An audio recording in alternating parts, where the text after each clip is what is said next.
ఆ మాట మీద నిలబడుతున్నావు మనం. రక్షణ మీద నువ్వు తీసుకుంటున్న తీర్మానం ఒకటి ఉంటుంది, నిర్ణయం ఒకటి ఉంటుంది. నిజంగా ఆ మాట మీద మనం నిలబడుతున్నాం ప్రియమైన సంగమా.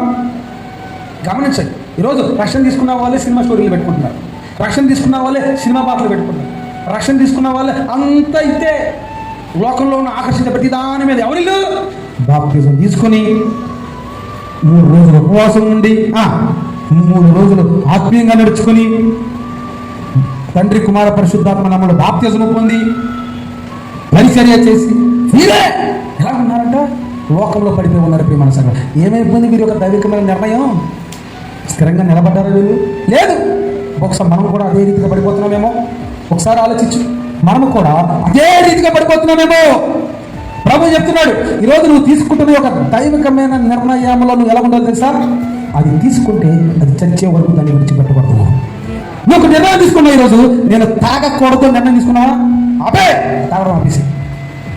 బూతులు మాట్లాడకూడదు నిర్ణయం తీసుకుంటాం మనం దేవుని సన్నిధిలో, వెంటనే బయటికి వెళ్ళగానే మాట్లాడుతున్నాం. ఏంటిది? చెప్పాలి నోడుతో నన్ను క్షమించు, నేను పాపిని ఇక నేను మార్చుకోవాలనుకుంటున్నా, నేను పరిశుద్ధులు కావాలనుకుంటున్నా, నన్ను క్షమించు, నేను సమాధానంగా ఉన్నా అని బల్ల చేపడతావుగా. నువ్వు నిర్ణయం తీసుకున్నావు కదా, మరి ఆ సోమవారం వచ్చేసరికి ఆ నిర్ణయం ఏమైపోయింది? చెప్పాలి విశ్వాసులారా, ఆ నిర్ణయం ఏమైపోతుంది మనకి ఇక్కడ? అందుకే అంటే నువ్వు దైవికమైన నిర్ణయం తీసుకోవట్లేదు ఇక్కడ. దైవికమైన నిర్ణయం అంటే నువ్వు తీసుకుంటున్న తీర్మానంలో వెనక అడుగు వేయకూడదు.